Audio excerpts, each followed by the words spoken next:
This rivalry has been brewing for 3 years. Hagler saw Hearns in his future as far back as 1982. They were scheduled to meet, but a Hearns hand injury intervened. I'm not going in there to look for injury. And when I go in there, I want to be in tip-top condition and great health. Finally, the fight was canceled. Hagler was livid. And he was going to make $2 million. He turned down $2 million. In the first beginning, Ray, he started complaining about his little baby Pinky. You know how many people will give $1 million for that little baby Pinky? They cut that thing off. And come April 15th, in 3 rounds, I will be the greatest.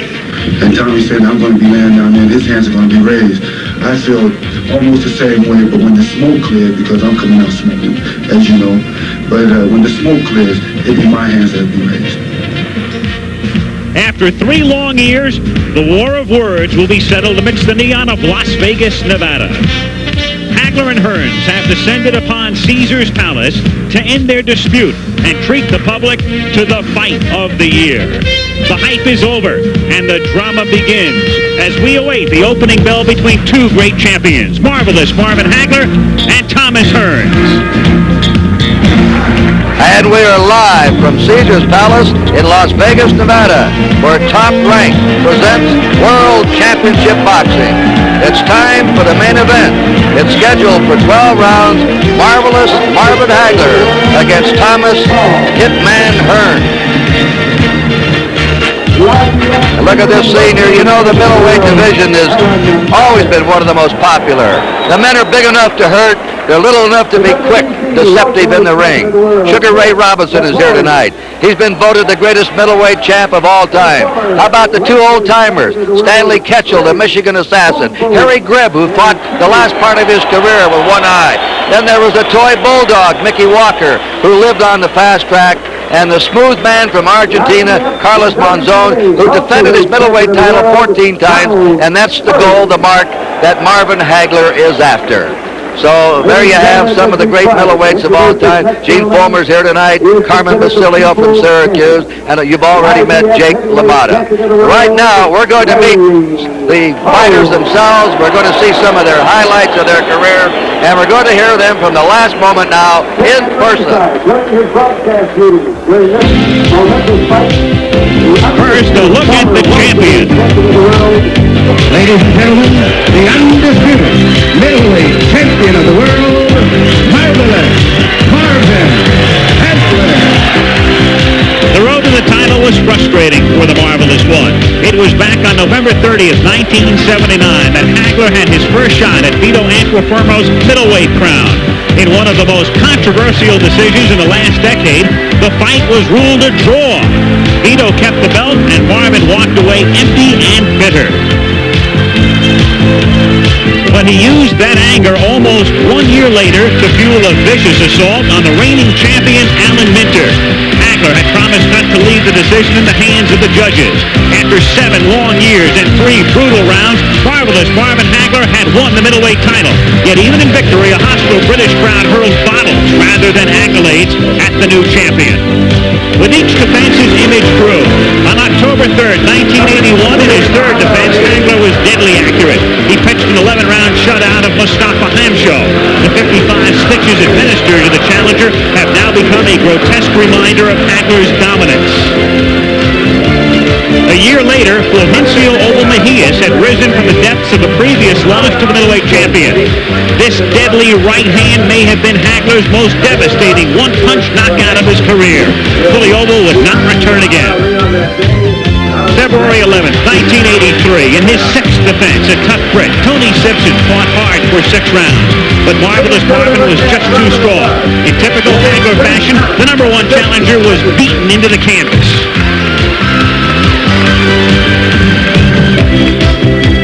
Then, on November 10th, 1983, Marvelous Marvin Hagler took on the legendary Roberto Duran. It has been said that the champion gave the challenger too much respect. But in the end, after 15 rounds, Hagler had won the unanimous decision. He had his long-awaited recognition as a dominant middleweight champion. But by not winning convincingly, Hagler had left a hint of doubt.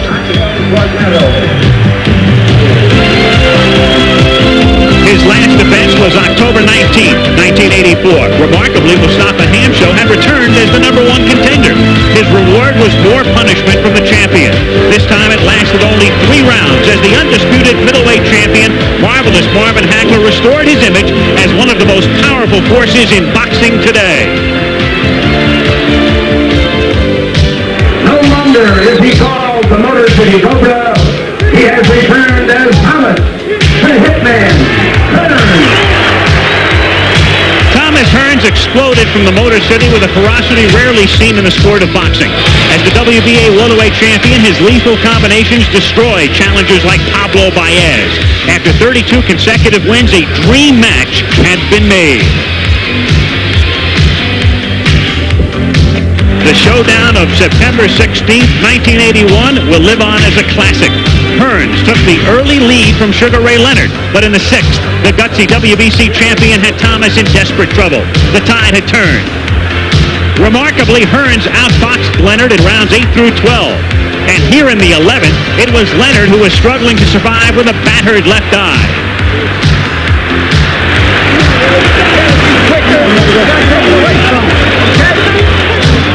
Then in the 14th, ahead on all 3 scorecards, Thomas Hearns had suffered his first defeat.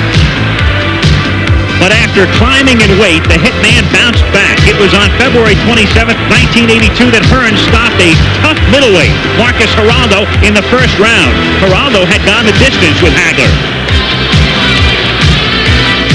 And then, 9 months later, Hearns met Wilfred Benitez head-on for the WBC Super Welterweight title.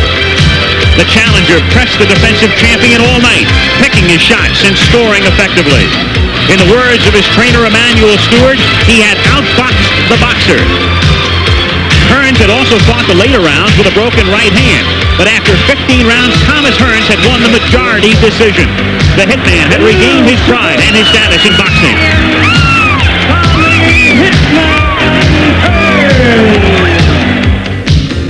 7 months later, Hearns stepped up in weight to meet a former light heavyweight contender named Murray Sutherland. Weighing 157.5 pounds, the Hitman once again proved his worth as a boxer. Sutherland later confided that he was hurt in the final round, calling Hearns a powerful middleweight puncher. Thomas called this fight a great test, stating, "It showed I belong in this division." It was hard to disagree.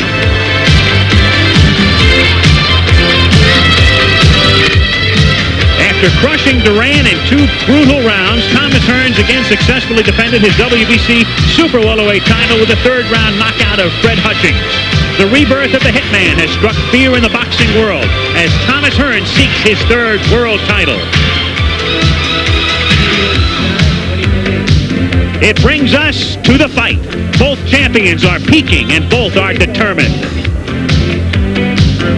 We feel that the jab is going to be a key factor in the fight, the left hand, because we feel that if we can, once we can get Marvin to watch the left jab, get his mind on the left hand, then there will be no problem with getting other shots off. Hearns' best defense is his offense, because that's the only way that he knows how to fight. In my way, I have to make my defense my best offense. So, and though that I have both ways, because once I get him in trouble, I can change it around. Thomas don't have that ability. I'm here to show the world that I have the ability, the punching power to get in there and knock out middleweights, light heavyweights, whatever, welterweights all the way up to the light heavyweight division. I have that power. I have my mind focused on one thing, and that's to destroy him. That is to knock him out. If I have the opportunity, if it's there, I'm going to take it. I think that this fight here will put me in the position to make greatness and put me one step closer to greatness, and which is to win the 4 titles. That's what I feel. War. That's what's on my mind. I don't see the fight going 12 rounds. I've been feeding the faith, and I've been starving the doubt. So there's no doubt in my mind that I can't win this fight or that I won't knock Thomas Hearns out.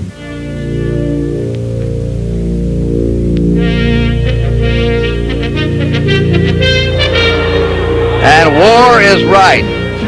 Hagler is still rankled at the cancellation 2 years ago by Hearns. They train differently. An old-time fighter, Hagler. He trains at Provincetown on Cape Cod. Then he went to Palm Springs and closed his workouts to the public.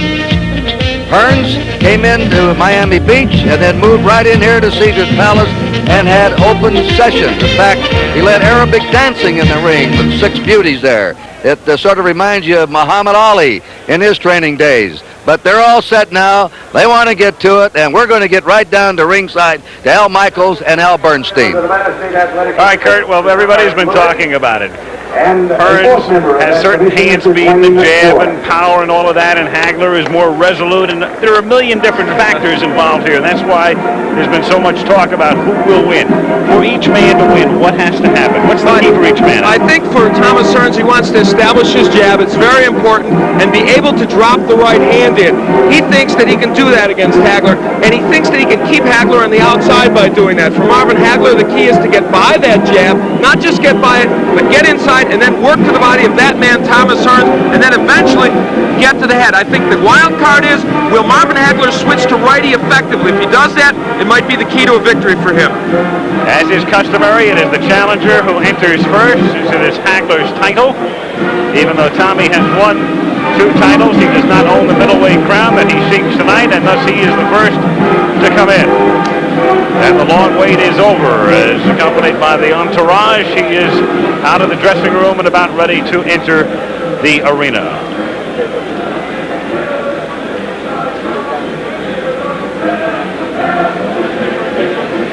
He's been lighthearted, basically. Kurt talking about the aerobic dancing and bringing folks into the ring and the open sparring sessions and open workouts. Quite serious right now, though, is Thomas Hearns. And appropriately entering the ring to hail to the victors, the Michigan Fight Zone.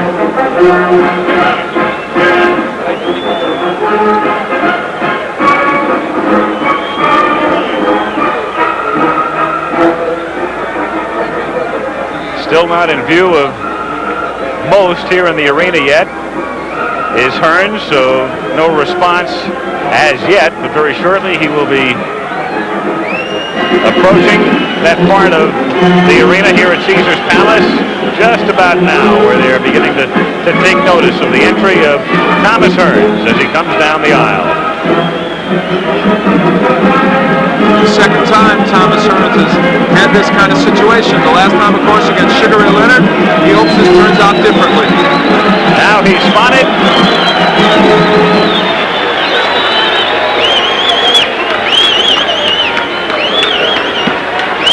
Up the steps he comes, and into the ring he comes. Thomas Hearns.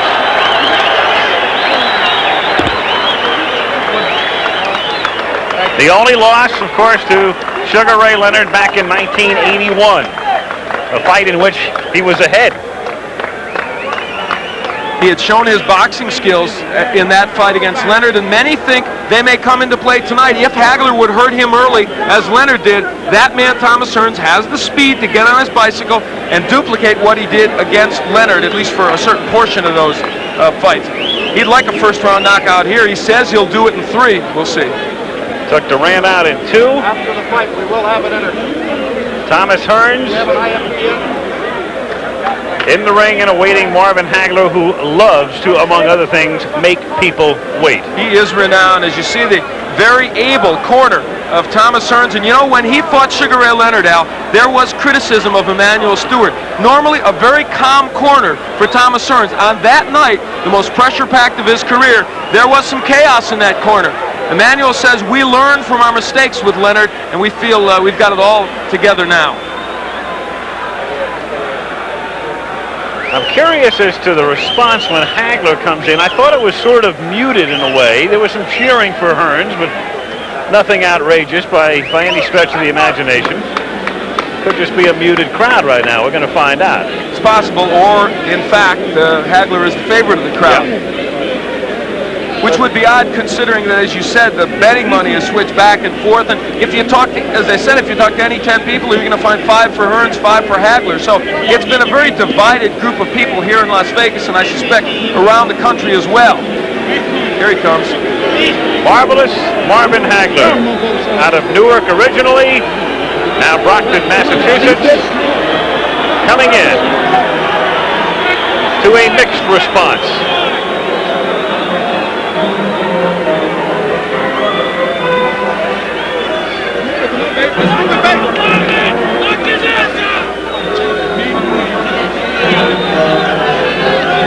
one theory is, for those who think Hagler will win, they say maybe this fight means a little bit more to Hagler than it does to Hearns. It means a lot, obviously, to both, but that theory goes that Marvin feels he'll never get the respect he's due unless he beats Thomas Hearns. And he is, of course, chasing the record of Carlos Monzon, looking for the 14 consecutive title defenses. He has 10 now. He's shooting for number 11. And indeed, the response to Marvin Hagler seems to be a little bit more than Thomas Hearns. It is. A bigger hand for Hagler coming in, for what that's worth, than for the Hitman. When he came in against Roberto Duran in his last big fight, it was just the opposite. So perhaps Marvin Hagler finally getting his due from boxing fans who on occasion have been indifferent to him. Bob Arum, the promoter, called him the Pete Rose of boxing. Hard-working, resolute, single-minded, 62-2. The two losses early in his career, both in Philadelphia, both avenged, 50 knockouts. And it's been a long time since he knew what the word defeat was. Only the draw with Antifermo, any kind of stain on his record in recent years. And he certainly avenged that draw.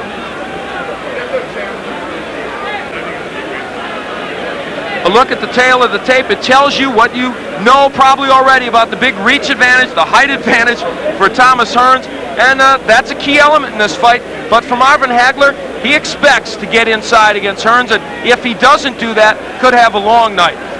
Can he possibly win if he doesn't get inside? Well, he could if he catches Hearns on the end of one of his punches, perhaps a left hook. I think that's where him switching righty becomes a key factor. From the outside, I think he's much more effective as a righty. The common opponents, an indication there that Hearns, perhaps with more power, but Marcus Geraldo was not the fighter he was against Hearns that he was against Hagler, and that knockout of Duran, so you can look on and on. The number of punches, these are two fighters who will throw a lot of punches tonight. You see Marvin Hagler throws a lot. He's got a good jab, good combination puncher. The same is true of Thomas Hearns. Look at the number of punches he throws. A lot of left jabs snaking out there.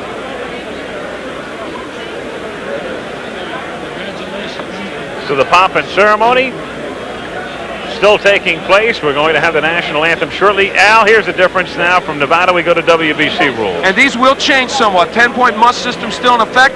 There is no 3 knockdown rule. There is no standing 8 count. You saved by the bell only in the last round. Again, the 3 judges will score the fight. International judges, the referee, or the ring doctor can stop the fight. Right now, let's go to the ring and Chuck Hull.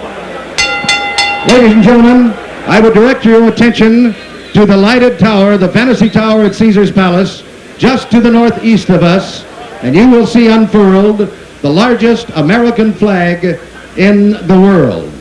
The flag was created by Mr. Ski Dembski.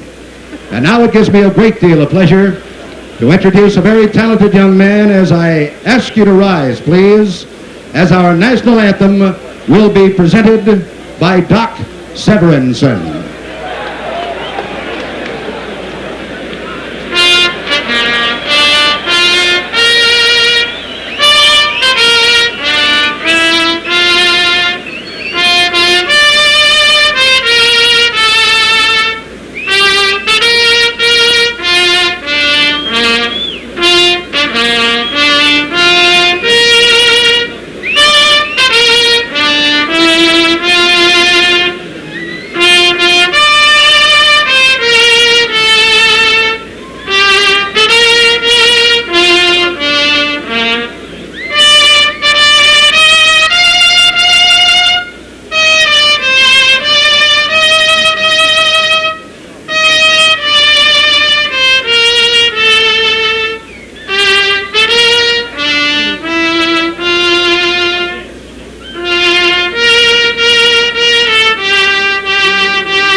Ladies and gentlemen, the color guard from the Marine Corps Reserve here in Las Vegas. Gentlemen, thank you very much.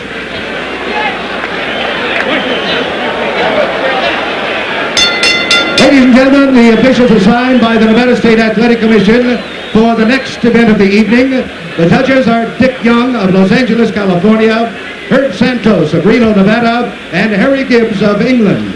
The timekeeper is Charlie Roth. Counting at the knockdowns, Jane Broadfoot. The attending physicians at ringside, Doctors Donald Romeo, Flip Omansky, and Charles Filippini.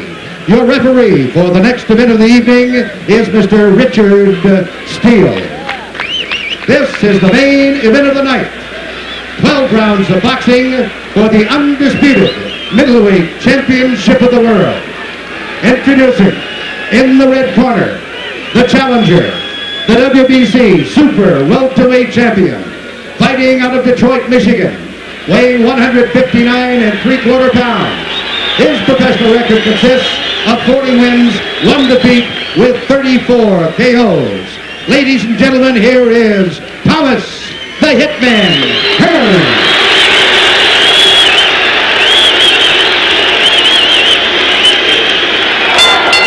And in the little corner, fighting out of Brockton, Massachusetts, weighing 159 1/4 pounds, with a professional record of 60 wins, 2 defeats, 2 draws, and 50 KOs.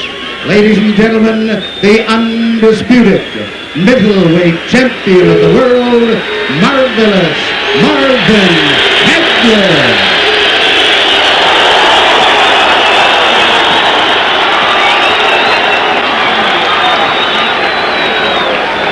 All right, Pat, good 8. Let's go. So the two come to mid-ring with Richard Steele. Instructions in the dressing room. I'm just cautioning you now. Obey my command at all times. Shake hands, good luck to both of you. Let's go. Very simple instructions. And finally, it's Hagler against Hearns. The camera's going to have to go. Eloquent simplicity by Richard Steele. Let's go. He knows, they know. Staring at each other through the national anthem. The stare down, of course, so customary before these fights. And here we go. Round 1. Hagler, right off the bat, attempting to get inside. He'd love to be able to pin Hearns on the ropes if he can. A more aggressive start by Hagler. Look at him, right for the body. Marvin Hagler only wants the body. He bangs Marvin. Oh, Hearns may have hurt him with a right hand. Hearns with another right. Hearns hits him with an uppercut. Hagler, he's hurt. Hagler is done. Hearns got inside. Hit him with a right uppercut. Marvin ties him up. Marvin Hagler is still hurt. So it was Hagler coming in like a bullet. A good left by Hagler. But Hearns didn't flinch. Marvin going for the body. Wild first round. Wow, what a shot. And it was Hagler who initiated it, not Thomas Hearns. On a left by Hagler. Hearns comes back. Another right. That one stunned Hearns. What a first minute of the fight. Tommy Hearns has been able to drop that right hand in, and it has hurt Hagler, a surprise to many people. Another right hand from Hearns. Hearns moving. Hagler still pursuing. Comes in with a right. Missing with a left hook. Here's where I believe Hagler should turn to righty. He could block that right hand easier, and he would land his own left hook. Hearns with a devastating punch.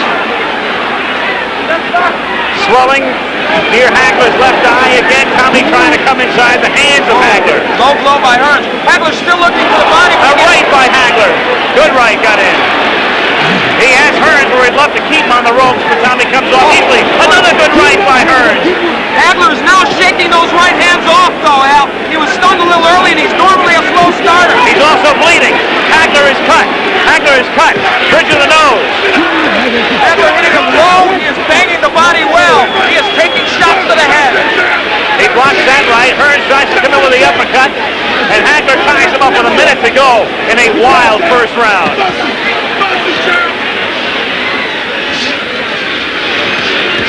Marvin with a good left hand. There's blood all over Marvin Hagler's face.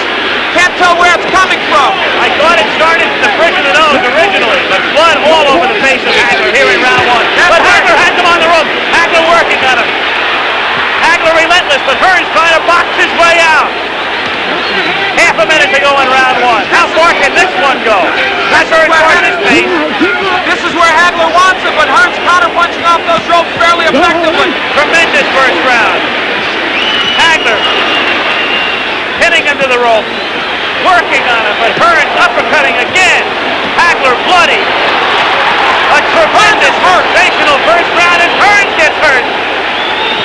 got stunned. Hagler was stunned early in the round. Great first round. Incredible. Perhaps one of the best in middleweight history.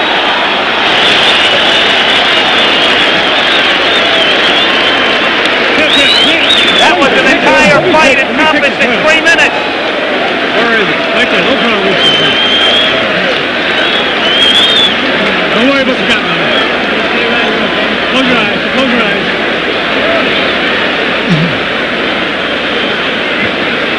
Take the toe. Drink the water right now, Pat. The cut is over the right eye of Marvin Hagler. It's hard to tell. It's not on the eyelid, though. It looks to me on his forehead. That may not be as much of a problem. As we look at it, that was where it came, I believe, from that uppercut from Tommy Hearns. That was early in the round, but now later, Marvin Hagler digging to the body and throwing a right hook. Fought most of that round, in fact, all of it as a southpaw. He took the action of Hearns, a surprise early. Well, the first round lived up to all the hype, and then some. Round 2 now. Oh, the glove, left hand by Hagler. They said this fight would be determined on heart and the good chin. Right now, that's exactly what it's being determined on. Both men have been hurt. You can throw the strategy out the window right now. A wild first round. Hearns again trying to uppercut. Hearns trying to box. Moving, slipping off the ropes. Coming back and trying to land that right.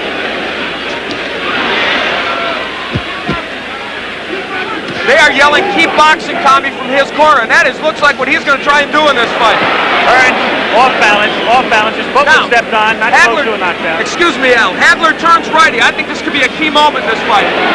For the first time, Hagler switching, gets in with the left hand. This round sort of the way people anticipated the first round might go. Another right hand stuns Hearns. The crowd, of course, emphatic over every punch that's thrown. Hagler, despite that reach disadvantage, has been able to get into Hearns more so I think most people expected. For one simple reason, good left hook by Hagler. He took the best Hearns could offer, and he did come in. He's getting through that right hand, even though he's getting hit with it. Halfway through round 2.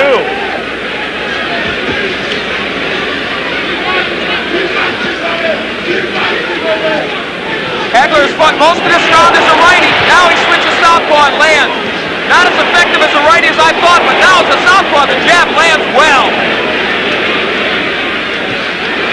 That right jab. Hagler coming in with a left. Richard still saying punch your way out, punch your way out. A key element now is Hagler is working when he's on the inside. He's not just holding, he is working the body of Tommy Hearns. Boy, Hearns looks awkward. His legs look like they're not there. A little rubbery here in round 2. Tommy, though, fluid and moving.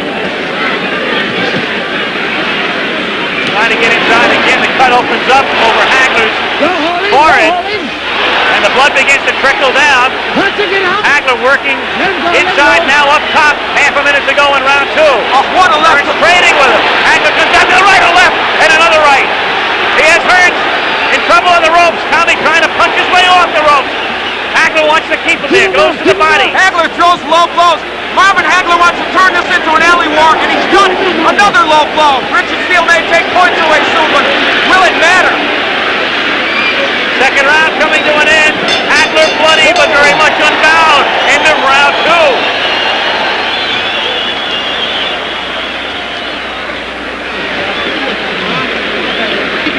Look, when you finish up with your shot, move off to one side or the other, okay?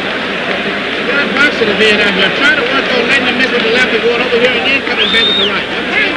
You got him cut up bad. Cut up. Let's box him. Stay away and box him. Let's box him. Let's get your second win and relax like nothing had to do with Colin Jones. Let's think carefully.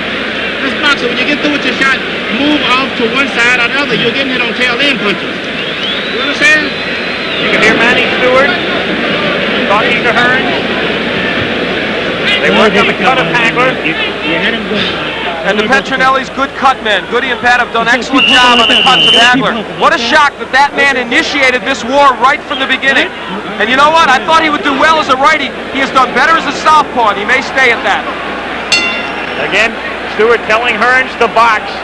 As you say, though, Hagler turning it into a street fight. Well, he turns righty. He wants it to be a street fight. Listen, Marvin Hagler has been rough inside. He's thrown some low blows. He has thrown some elbows. Don't push. But you know what? Now the right is getting there, but it's not hurting Hagler. We've got our answer, I think, to some extent. Tommy has been hard-pressed to hurt him with that right. Stunned him early, but not in the last round or two. Very early. Had him stunned, has him cut. But it was Hagler doing the damage in round 2. And now, just as we thought might happen, Tommy Hearns was hurt early, so he is boxing. Now, he has good boxing skills. He did this against Sugar Ray. Can Hagler get to him in this posture? Some people thought, as he again becomes off balance, some thought that if Hearns stayed outside and stayed on his bicycle, it would become a dull fight with Marvin chasing him. But Marvin has been able to corner him, and when Marvin gets him in the corner, he is roughhousing him well. Again, Hagler is all bloodied. Time is called by Richard Steele to send Hagler over to the ring doctor. He's calling the ring doctor in. The last thing in the world Hagler wants is the fight to be stopped. The doctor looks at it. Back comes Hagler with a wild left hand. It has to be impeding his vision with the right eye. You never know it though. Tremendous right. Hearns appears rubbery. He appeared that way in the second round. You know, Richard Steele is breaking these fighters very quickly. That's uncharacteristic of him. It's hurting Hagler because he wants to work inside. Hearns is smiling, but he's taking shots. Another right hand. Hearns turns his back, takes another right. Hearns in deep trouble again. Hearns is down. Hearns is down in the third round and on his back. And he's not going to beat the count. I don't believe. Tommy Hearns tries to get up, and They've got to stop this fight. Does he get up? He just doesn't know. He can't continue. It's Hagler, full of blood. Blood, no doubt, impeding his vision. Stopping him in the third round after Hearns almost ended it on a first-round knockout. It didn't go very far, but it was a beauty. And Tommy Hearns predicted a knockout in the third. Instead, it is Marvin Hagler, and we certainly hope Tommy Hearns will be all right. He is still wobbly. What a shock. Instead of Hearns initiating wild early action, it is this man who, believe me, has gained any redemption he needed from the loss to Roberto Duran. Marvelous Marvin Hagler. So close to being knocked out in the first round. Withstood the barrage. You'd have to figure he lost round 1, came back round 2, despite the deep cut time called by Richard Steele in round 3. Ring doctor observes, comes back, knocks him out in round 3. So it's marvelous Marvin Hagler, 61, 2-2. Another look as we watch it at the end. Hagler with that right hand, that lunging right hand. Hearns turning his back on him, and then you'll see Hagler come in and deliver a right to the side of the head. Hearns backing off again, taking the right hand. Legs gone at that point. Down on his back, got up at the count of 10. That was the end of it. Different angle. Hearns, whose legs became rubbery in the second round, having trouble with his balance in round 3. Turning his back. Another right hand from Hagler. But at this point, the damage had been done. Finishing right there. But Hearns was on his way down anyway. Only disappointment is that it didn't go longer. What a 3 rounds. Different angle again now. Right hand from Hagler. And Hearns at that point finished. Off balance and stumbling. And so the man from Brockton, Massachusetts may finally get the respect that he feels he deserves. And acclaim as one of the greatest middleweights in history. Doing nothing to dispute that tonight. Shaking off some thunderous blows in round 1. Withstanding the barrage. Suffering the cut. Coming back strong in round 2. Finishing them in round 3. Hearns right above us in the corner. Tommy still shaking. Tommy on his stool. And Tommy, of course, very disappointed and frustrated as Marvin Hagler, marvelous Marvin Hagler, the legal name, retains the undisputed middleweight title. And let's go to Al Bernstein. Marvin Hagler in a chaotic ring here. He says, am I the greatest? And I guess so, Marvin. Marvin, it was, I guess, perhaps one of the best 3-round fights ever, maybe one of the best middleweights. I guess you did. Here comes Tommy Hearns to say congratulations. Tommy, we gave him a hell of a show. They got their money worth. All right, we're happy to see that Tommy's all right. And a lot of congratulations all around and a lot of water as well. Marvin, you took the action to Tommy right away. You went right for his body. He looked like he stunned you momentarily with the right in the first. Did that right hurt you? It didn't bother me, it just made me madder. Okay. I told you I was going to eat him up like Pac-Man. I figured once I get through the right hand, then it was all mine, you know, because I think the first big one, which you tried to put me away out there, and I think that's when I got the cut there, but I wanted to show the world I am the greatest now. Well, you are the greatest middleweight. There's no doubt about that. Did I say 3? You went right for the body. Was that your plan immediately? That's the way we planned. I want to thank all my sparring partners. Especially I want to thank God for giving me the strength and the courage and the confidence to go in here and to know that I was the one. I was the champion, but I had to fight like a challenger. That fight, I think, took tremendous courage on your part for this reason. You walked right in against the cannon. You were willing to take the right hand to knock him out. You got it. I figured I had to take punches or to give some, but I told you he was going to get some too. This was, in some ways, not like the Marvin Hagler we've often seen. Not the ring technician. You bombed. That's it. That's what I felt. I felt as though in every one of my fights I've been fighting, I improved, and I put it all together in this fight. The Petronelli's here. I guess you've got to be just thrilled with this. Probably your biggest moment. The greatest. There's this guy. Does he? Now that we take care of the wise guys, the hurt man, the hitman. We love him. I want to say to all the people out there who spent their money, I hope that you got your money's worth, because Tommy's a hell of a fighter, and I think I put all my all out here. But the better man won tonight. You have talked about going after Monzone's record.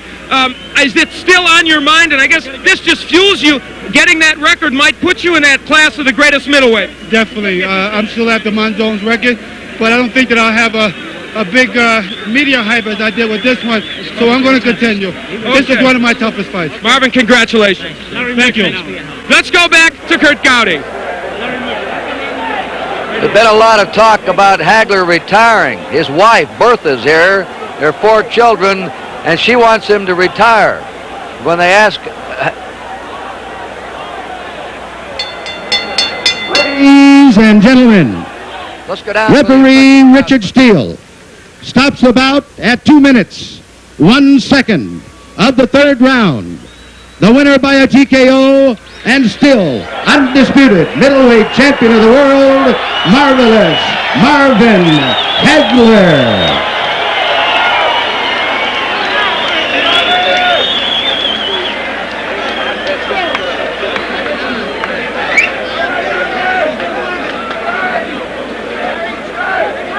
So official at 2:01, round 3. Hagler saying he hopes everybody got their money's worth.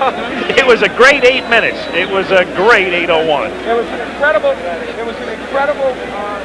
fight, and for Marvin Hagler, I'll tell you what, he did the unexpected, Al. He walked right into the cannons that Tommy Hearns had. He said, I'm going to take what I have to take in order to bomb my way to victory. It was uncharacteristic, but it was exciting, and it was a man looking to gain ultimate respect from the boxing community. I found it fascinating in a way that you said to him, were you hurt? When we sit here at ringside, and I don't know, sometimes it's a little distorted on television, you knew he was hurt when Hearns hit him, and yet he said, no, it just made me mad, but you knew he was hurt. I think he was certainly stunned in any case, and I think the fact of the matter is that he was not hurt to the point where Marvin Hagler goes down. Well, Marvin Hagler just doesn't go down. This is a man with such incredible grit and such courage. I just don't think you can say enough about that, because he went in against a very good puncher, welterweight, junior middle, or middle, took the best he could offer, and just his determination and heart won it.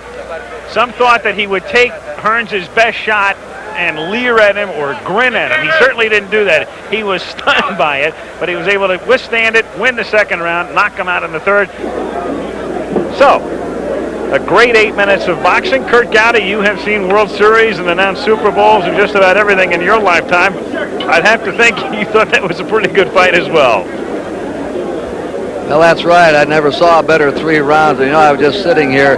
I live in Boston, not far from Brockton. I know Hagler, and he's a very conservative man out of the ring, good family man, sort of leads an old-fashioned life, but he has sort of reconciled himself. He was put up on the rack for years to finally get title shots and then hit the big money, which he did tonight for $10 million. Al, you mentioned he's 30 years old. His manager, Goody Petronelli, told me that he may be 30, but he's in perfect condition. He keeps himself in perfect condition and believes he has another 4 or 5 very good years, and I believe the same thing. One thing I think we all overlooked a little bit, and Petronelli told me, Kurt, if you'll examine his record, some of his best fights have been against tall men. Jamie Thomas, Folio Bell, Willie the Worm Monroe, all were 6'1" or 6'2", and many were doubting that at 5'9", Hagler, giving up 3 inches of reach to Hearn, could fight well against a tall man. But he showed you that he has fought well against tall men. But he's hit it tonight, and he'll go home to New England and Brockton. They had the first hero there, Rocky Marciano, and now they have, of course, Marv Hagler. 18 championship bouts for Sugar Ray Robinson in the middleweight division. This was Marv Hagler's 12th, and we keep mentioning he dearly wants to break Monzone's record of 14 title defenses. This was his 11th tonight, so you can be sure he's going to hang in there to try and beat that record. So there you have it. The middleweight champ still Marvin Hagler. So that's the story from Caesar's Palace, where Marvin Hagler has beaten Thomas Hearn in the 3rd round technical knockout. And for Al Michaels and Al Bernstein, I'm Kurt Gowdy saying so long from Las Vegas, Nevada. The executive producer for Top Rank is Bob Arum. Tonight's telecast was produced by Ross Greenberg, directed by Mark Payton. The director for Top Rank was Joe Assetti. The associate producers were Rick Bernstein and Linda Jackson Christian. The associate directors are Michael Whalen and Peter DiPaolo. And the production manager, Angelo Mancuso. The assistant to the producer, David Arm.